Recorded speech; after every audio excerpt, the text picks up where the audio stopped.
Another check-in with The Wst Beyond the West, History of British Columbia by Gene Barman. We are on Chapter 4, Impetus to Settlement, 1846 to 1858. So the HBC is on Vancouver Island, Fort Victoria. And the HBC has been put in charge of doing the kind of getting settlement. They've sort of been granted this monopoly under the understanding that they are going to actually try and get people to settle here.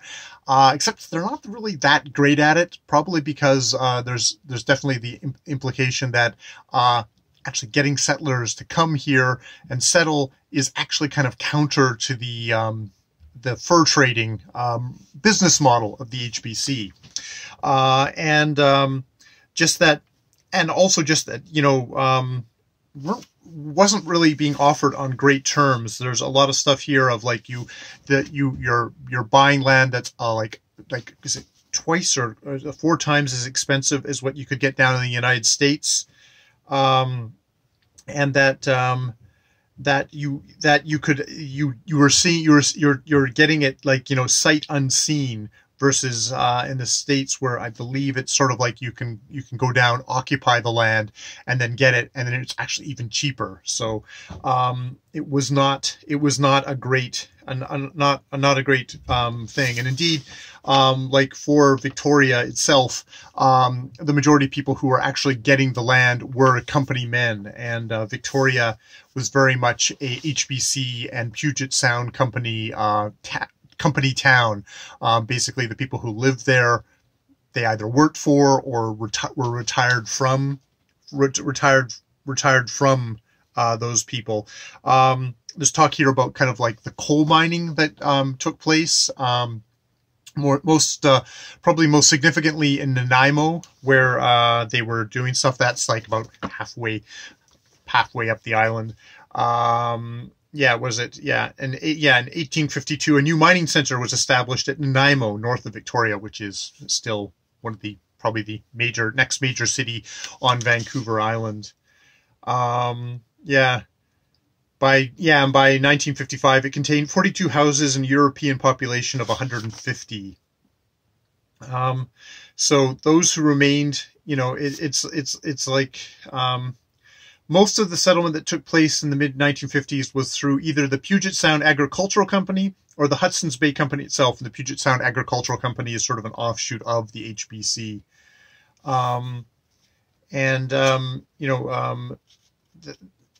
It's like both officers and servants of the HBC bought land around Victoria for the retirement. James Douglas set the example by acquiring several hundred acres of land, which when he originally applied, more speculation than any serious intent of settling.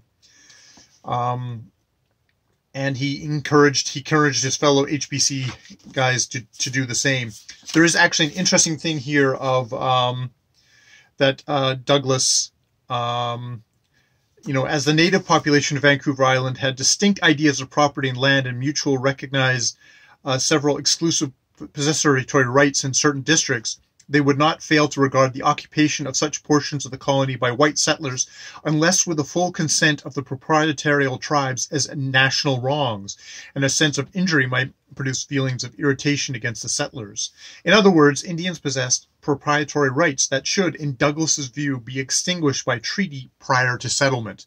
So this is one of these things of, so Doug, the main kind of runner of the HBC at the time understood that it wasn't one of these like there's nobody owned this land. It's like the native peoples had rights, property rights, and just sort of fishing rights and all that stuff on the land. And they did come up with agreements, kind of selling stuff for those rights and stuff like that.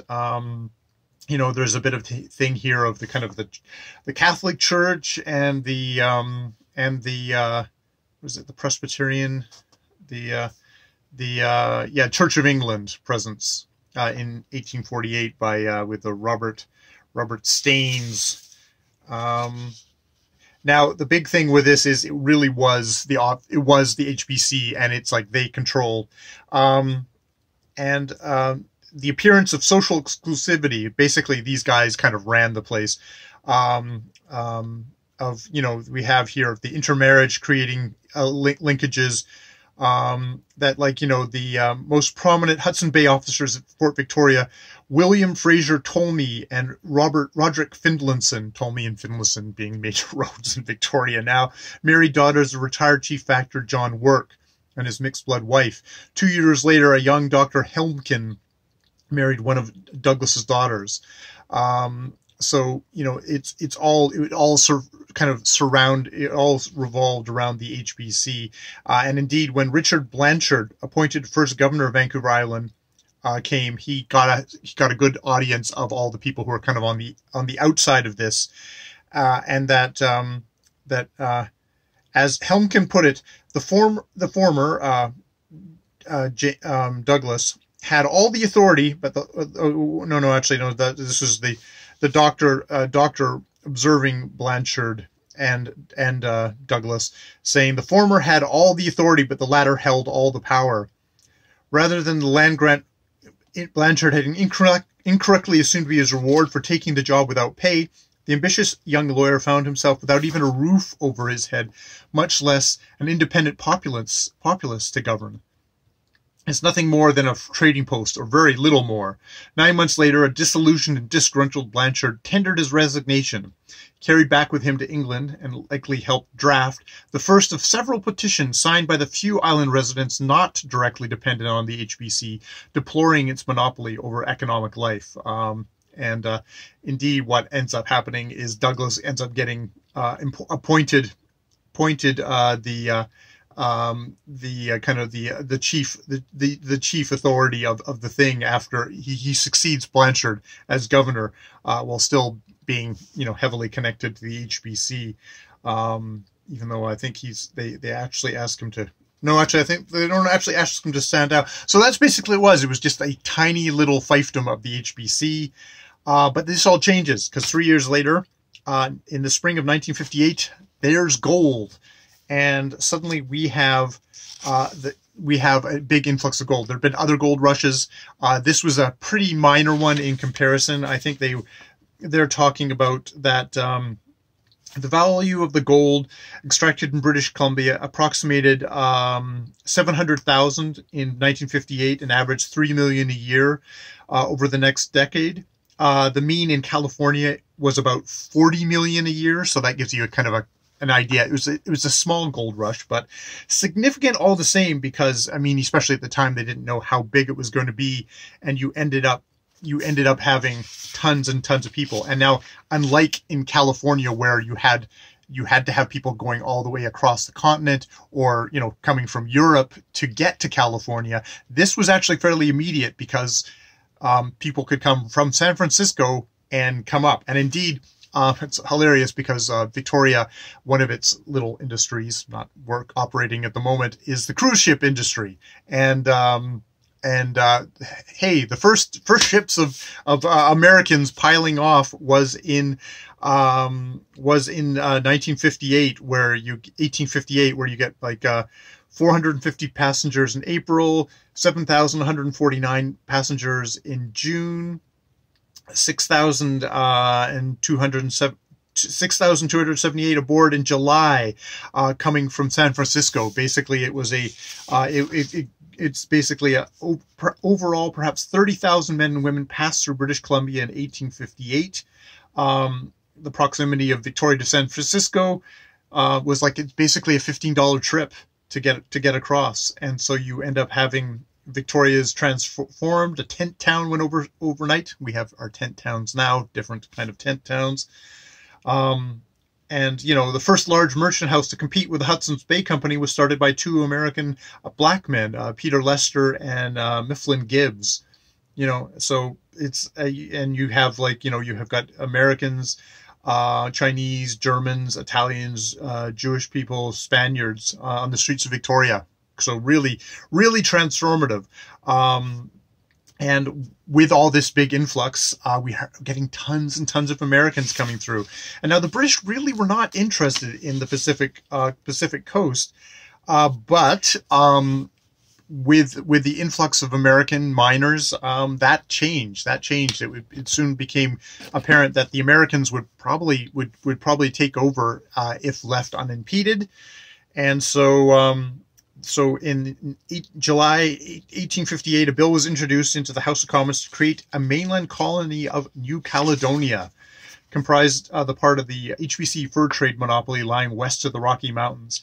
Except, of course, we're not New Caledonia, because there's some French islands on the Pacific called New Caledonia. So the second choice was of Colombia, though it was confused with the region of South America. In the event, Queen Victoria made the decision by tacking British onto Colombia. So on August the 2nd, 1858, rain pissing down, yesterday, the birthday of British Columbia was ushered in by steady rain, which continued perseveringly throughout the whole day, and in a great measure marred the solemnity of the proclamation of the colony. So yes, British Columbia proclaimed in rain. That is us to a T. It is raining right now. So it is one of these things of yet again in Canadian history, it was like, oh God, the Americans are coming, we better do something. For the British, it's like, okay, we better do something. We'll just create a colony. So to basically keep the Americans out, British Columbia was created, this is probably why most Canadians can have a little smile, a sarcastic smile on their face whenever they talk about great Canadian history. So the great, and so this is when, if relatively small on a world scale, the gold rush of 1858 played a formative role in the development of British Columbia. For a decade, a settlement had revolved around the Hudson's Bay Company, with the economy still centered in the fur trade.